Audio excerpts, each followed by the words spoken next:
Good afternoon, everyone. I'd like to welcome you all to the September 21st Water Committee meeting.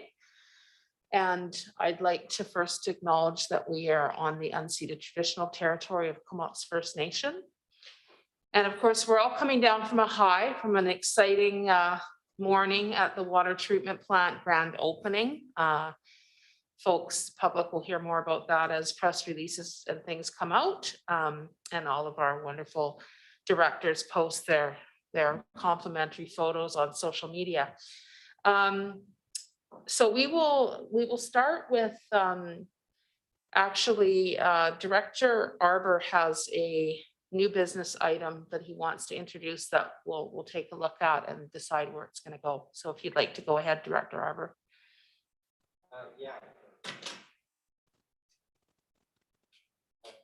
Yeah, thanks, Madam Chair. Maybe staff will recommend not having it under new business, but it was just to following the amazing tour today in the opening of the facility to just quickly discuss the opportunity to install EV charging station at the plant, because I noticed we have beautiful bays and a road that's not fully finished.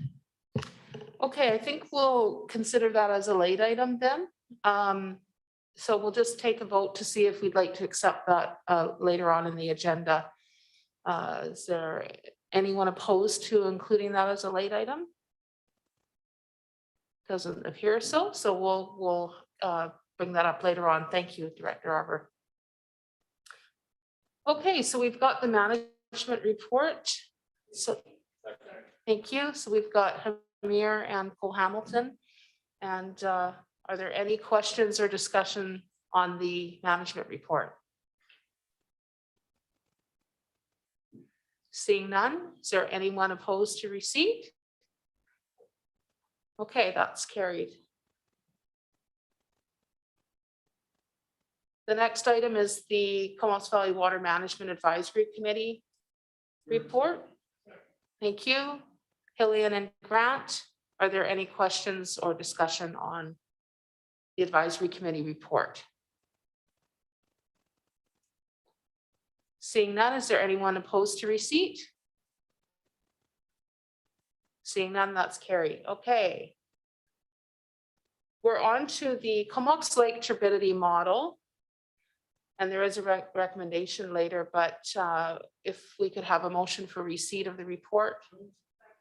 Okay, we've got Grant and McCollum, and I'll turn it over to staff to go through the report.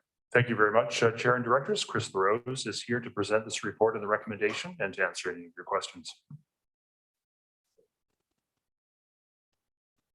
Oh, thank you. Thank you, Russell, and through the chair to members of the committee, and good afternoon, everyone. So this staff report summarizes the process and conclusions of the attached Tetra Tech report on the Comox Lake turbidity modeling. So this work was several years in the making. It was initiated in 2017 and started off with the development of a hydrodynamic model of the lake, just a fancy way of saying modeling how the lake moves and responds to different conditions. In the summertime, it's quite still and there's quite a stratification of temperature. And in the wintertime, it's generally a uniform temperature, but quite a bit of currents that are imposed by wind loading and the flow from the various tributaries coming in. But then the work was placed on hold once it became clear that there was a need for additional wind temperature and particularly sediment particle size analysis. So data was needed for all of those to ensure reliable results. So we subsequently installed that additional equipment almost immediately, but unfortunately, due to some unusually temperate weather for a couple of winters in a row there, we didn't really get the significant storms we needed to generate that data.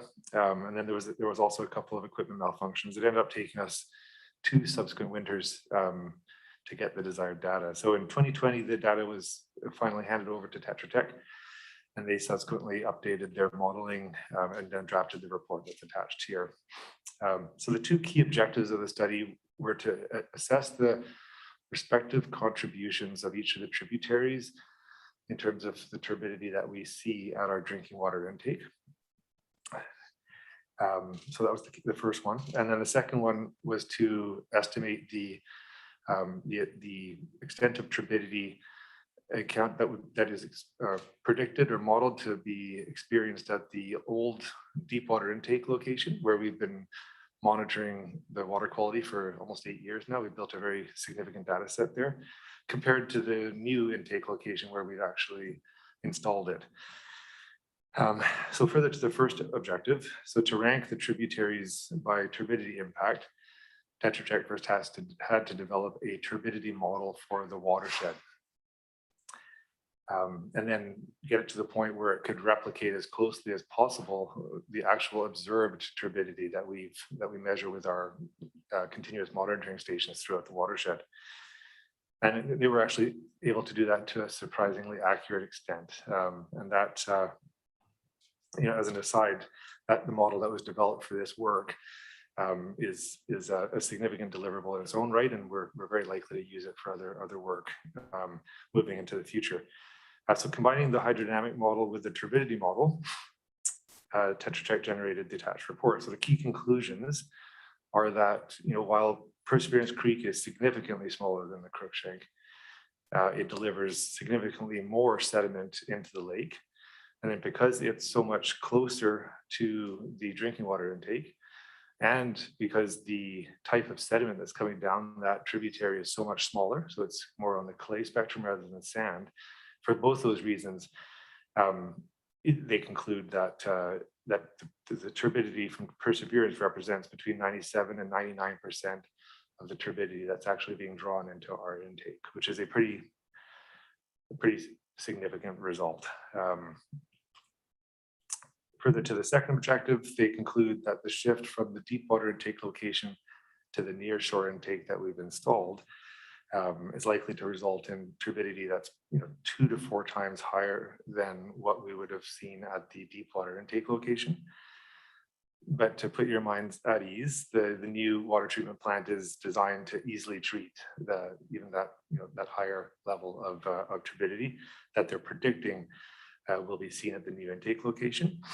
But that being said, we are planning to continue to collect water quality data from the deep water intake location. So that continuous monitoring station that we have at the Fish and Game site, we will continue to collect data there for at least another year, so that we have a full year of overlapping data from the actual intake location and the deep water intake.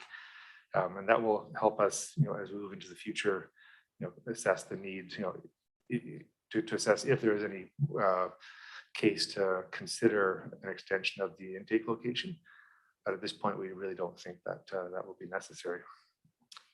Excuse me, Chris. Yeah. We do have a few questions now. I just not sure if we want to pile them up or if we want to wait. One more point, and then I'll do yours for questions. Perfect, thank you. So the final point I wanted to make, and this relates to the first recommendation on the report, is that we've shared this study work with the Village of Cumberland, with staff, and we're looking for the Water Committee support for continued staff engagement with the village to support any work that can be done to help decrease the sediment loading down the Perseverance Creek, given the results of this work. So that's it for me. Happy to support the discussion.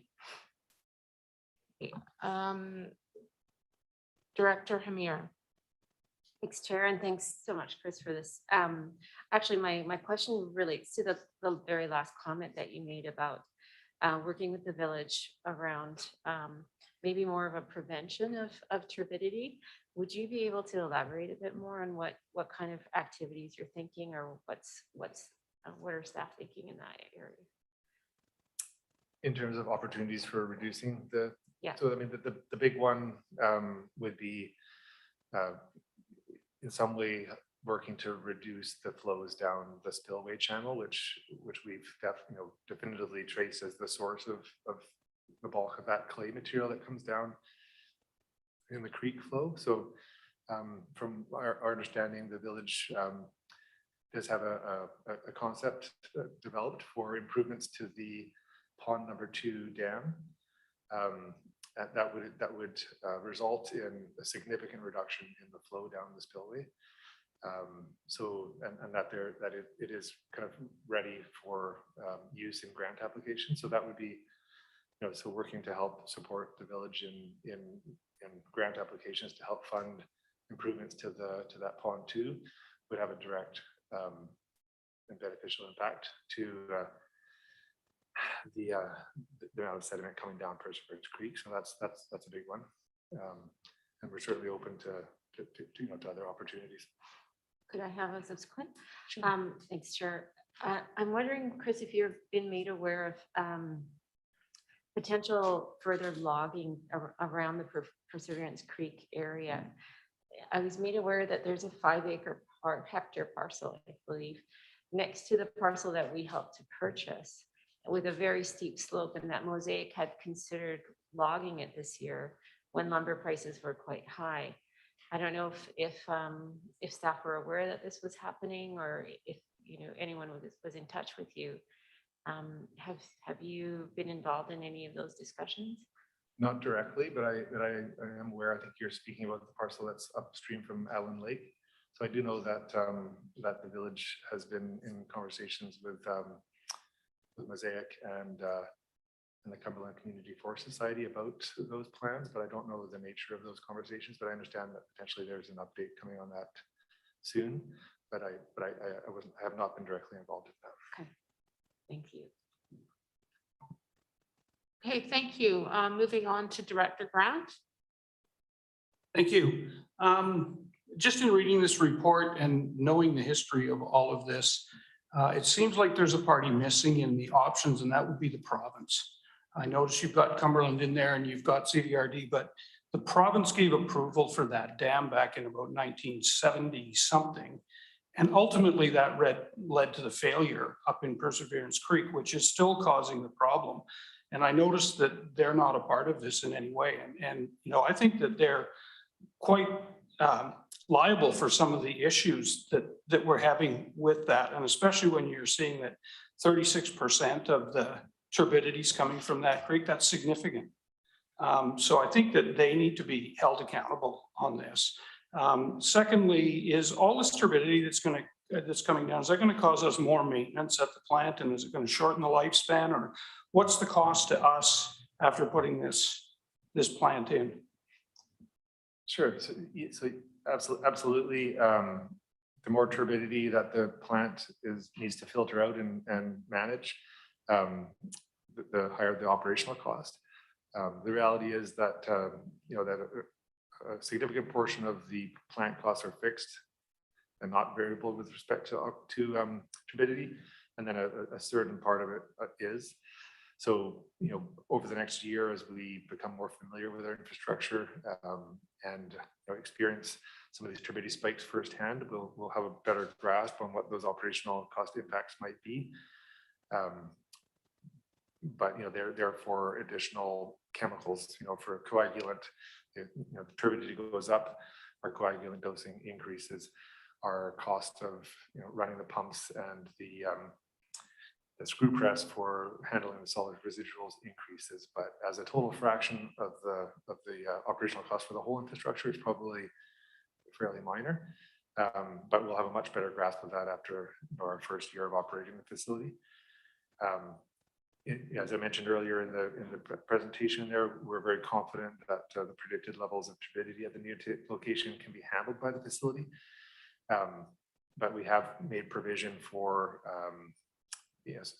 extension of the deep water intake. So that's a fairly straightforward process, and or addition of a pre-clarification step at the treatment plant. But that's more envisioned to be, we've made provision for it in case there's a significant change of conditions in the lake in the future, not just due to a slightly higher turbidity at the intake location. That would be more appropriate if we had saw a significant change in environment due to climate change that led to an algae bloom or a major forest fire in the watershed. So an order of magnitude bigger scale than we're talking about here.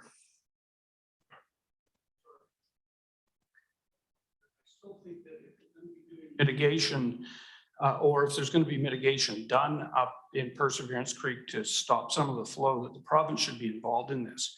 I think that they're very complicit in the problem that we've got by allowing that dam to be built in the first place. And they seem to be walking away pretty scot-free here. So, you know, I think that's something that we should be looking at. And even if it's for Cumberland's benefit, they, you know, they should be kept informed and be part of this solution. You know, we certainly, there's some history there, Director. And I'll certainly go back and refresh myself on it, but I know that we did take that tact several years ago and kind of hit a wall with the province. They clearly don't see it the same way that we do. I'm definitely not saying that there isn't more we can do and some potential there, but we have, you know, sent letters and had meetings with the dam safety branch to no avail to date. But we'll certainly refresh on that and see if there's any further opportunities. Okay, thank you. Director Arbor. Yeah, thanks. I guess my feedback on this one is, you know, I'm just wondering obviously there's a range of interventions that can be considered in regards to the watershed for the Comox, for Comox Lake to ensure water quantity and quality. And the context for me is, my question is, within our watershed conservation plan, how does that action rank in relation to other actions? And I realized that as part of the restart process and the impact of COVID, we reduced this committee's contributions to the watershed conservation efforts and the table that supports it. So I'm just wondering how this particular recommendation fits within the broader range of issues that need to be addressed around Comox Lake.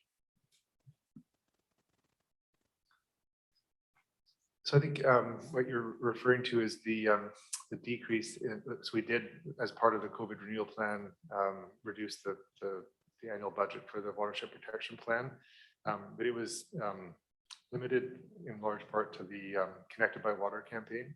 So we took a bit of a pause or kind of a slowdown on that expense, but we've maintained our professional fees budget. And so this year we've been focusing on a revision to the risk assessment that forms the core of the watershed protection plan. So we just received a draft back, and we'll be scheduling the next session workshop with the watershed advisory group to walk through that and progress to a consensus on that revised risk assessment. So the impacts, you know, where exactly this specific issue fits into the risk assessment is covered off by a couple of risks.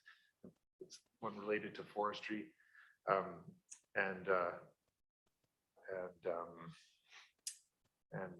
recreational human activities in the watershed. So it is covered off by a couple of the risks in the assessment. It'll be, I think, given, so first of all, the intention is for this report to be presented at the WAG. So it will form part of the context as we work to, you know, work towards consensus on the revised risk assessment. So if it's felt that it doesn't fit well into one of the existing risks, and that's something that needs to be more explicitly articulated, it's something we could definitely look at. Director Arbor, did you have? Yeah, just a quick follow-up. Yeah, so it's not I'm against the action, but I think that broader context is important. And I think a question for our group is whether we want to ramp back up those budgets around watershed conservation at a time where the key logging company, it seems to be trying to log as closely as possible to our water sources across the entire valley.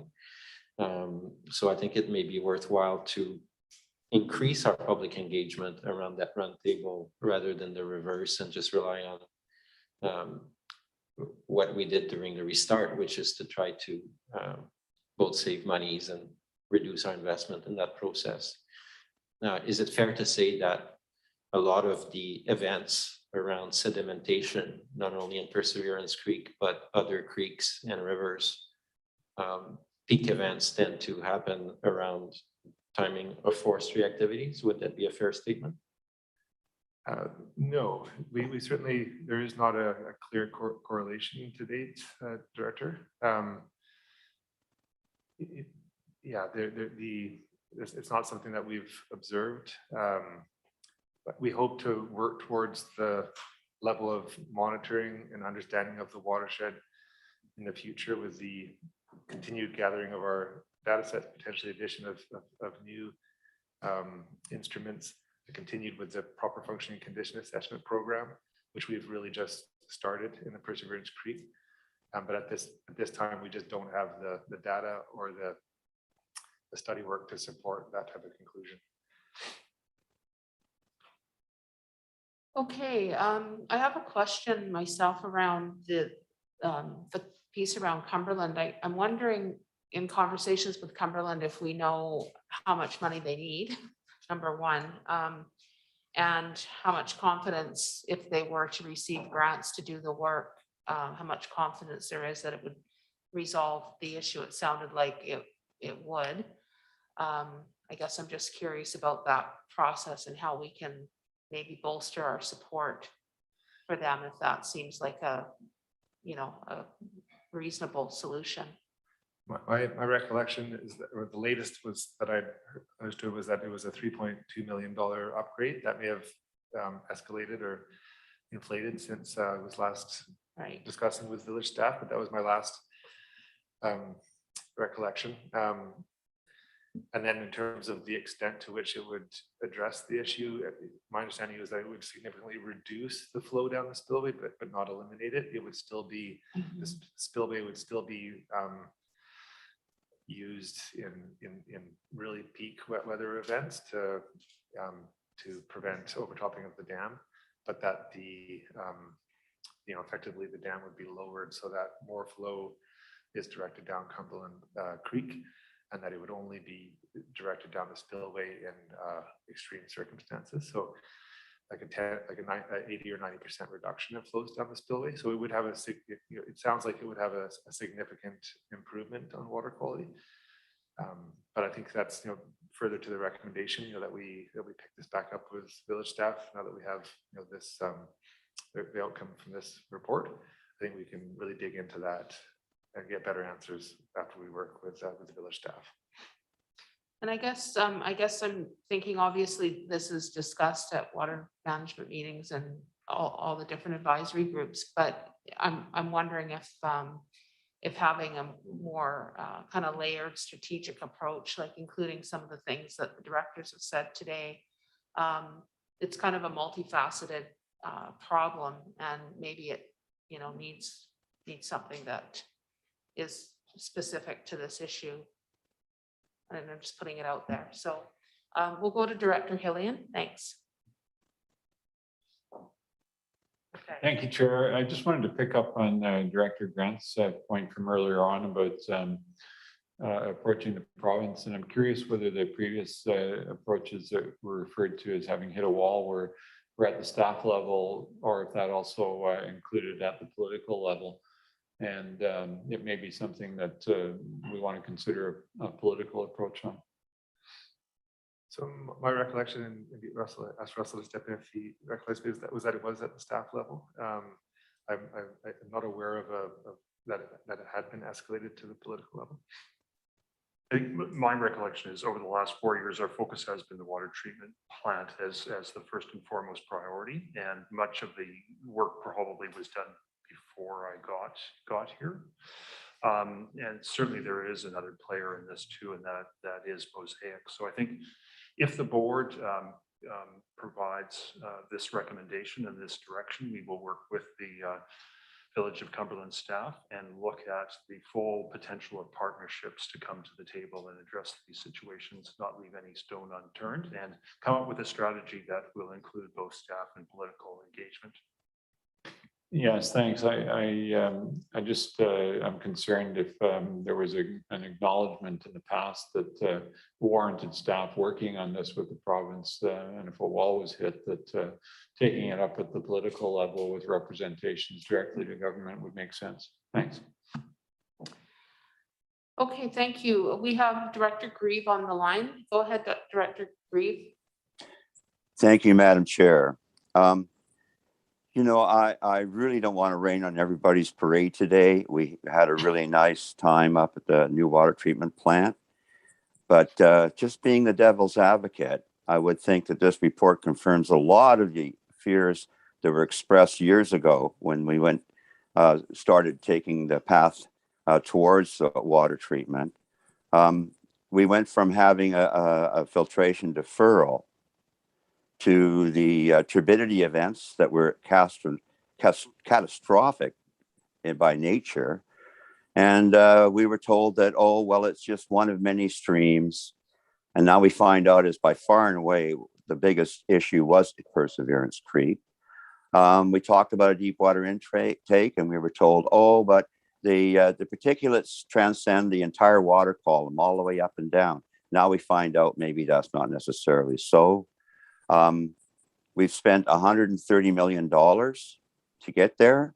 And we hear that, well, you know, to mitigate the problem at the source might have been $3 million. So I'm just being the devil's advocate here and saying that, you know, the ship has sailed, we've done our bit, but I think it's paramount that we protect our water at the source. That's what all the other jurisdictions do that are successful. And there's no way in heck that we should let this continue and say, well, we might have to spend more, you know, with the flocking agent or what a coagulants and what have you, when all along there might have been a much simpler solution. And I say that with the greatest respect for the village of Cumberland, but you know, facts are what facts are. Thank you. Thank you, Director Grieve. I guess I would just throw in there that I appreciate that, you know, that view. I think that the water treatment plant, though, does include much more than just this issue. I mean, we heard today from Charlie Gore that there's mitigation for climate change effects down the road, and there's a variety of things that the water treatment plant is addressing. So, but I do appreciate the point, and I think it's Director Arbor now. Thank you. Madam Chair, Yes. if I could just correct, and I don't want any misunderstanding, there is no $3 million solution. The $126 million alternative was the cheapest, best, most efficient. It is capable and able to treat the situations that we have. And if there are other options or things that have to be done, they will be weighed against the costs and benefits of the water treatment that you have versus what you would achieve. That's what staff will do to enable you to make any decisions moving forward, if there are to be any. But I just wanted to assure the public, because this is a public meeting and on the World Wide Web, what you have in your water treatment plant had to be done. There was no alternative that was any cheaper than that. Great. Thank you very much for that clarification. And Director Arbor. Thanks. Yeah, I mean, the only thing I would change in the recommendation is I don't think we need to work closely. It's probably superfluous a little bit. Just to work with the village of Cumberland is sufficient. And I assume, you know, we would do it. But what this item triggers for me, and I don't know if that's the rest of the committee as well, is we haven't really focused our minds for the last 18 months while we were building the water treatment plant around the watershed conservation, and we reduced the budget for it.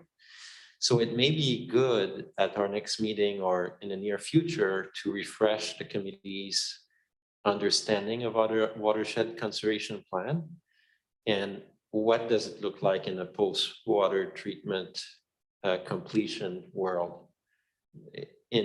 So a mini strategic plan, so to speak, thinking about the next 5 to 10 years of what this committee might want to put its focus on in regards to watershed protection of Comox Lake, because I think we haven't really discussed that in quite some time at this table. Thank you. Thank you, Director Arbor. I think that's a good direction. Okay, Director Hamir.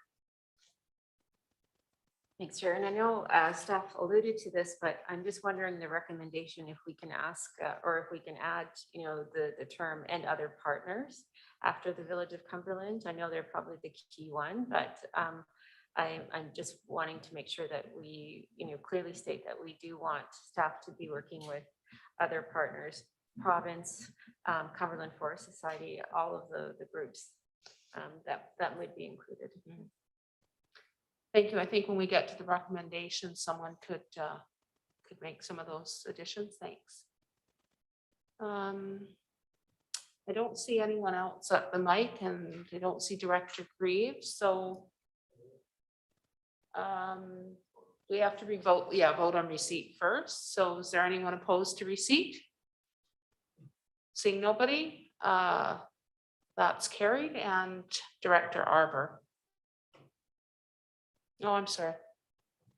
Yeah, I'll move that the Comox Valley Regional District continue to work with the Village of Cumberland and other partners to support initiatives that will decrease sedimentation in Perseverance Creek and further that. Great, so that was moved by Second. Arbor and seconded by Cole Hamilton. Thank you.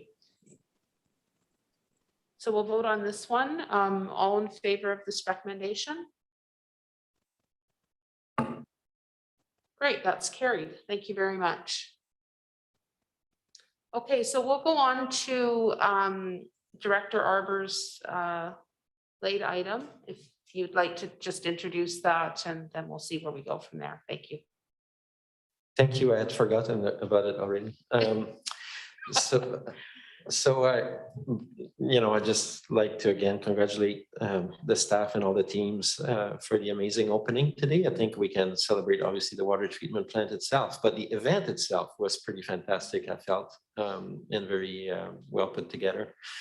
But during the tour, I did notice an opportunity, which I guess that's another thing that the pandemic took away. I think back in 2019, Dr. Cole Hamilton, myself, and Dr. Frisch were talking about fleet electrification at the Comox Valley Regional District. And we know it's coming our way. The federal mandate is by 2035, the province by 2040. And before all the works are completed, there's still a little bit of movement at the water treatment plant. I was wondering if the board would like to ask staff to consider the install of EV station in anticipation of fleet use by our staff. So basically a request for staff to look at the potential to install EV charging stations at the water treatment plant. Okay, were you able to get that, Lisa? Okay, great, thank you. So that was moved by Director Arbor and seconded by Cole Hamilton. Any discussion? Director Hamir. Yeah, just to say thanks to Director Arbor for keenly having an eye on these things. I know sometimes it's something that the rest of us miss, but I think a really important asset. If we are, moving in that direction as a community, we should certainly install those wherever we can. And I'm hoping with the future projects like this, that it just becomes a given and not something that we add on at the end. Great, thank you. Anyone else? Okay, seeing none, all those in favor of the motion? No one opposed, so that's carried. Thank you. All right, I don't think we have anything else. No media. We had a lot of media attention today, so I guess they're all taking the afternoon off. Okay. Arbor and Hillian, thank you.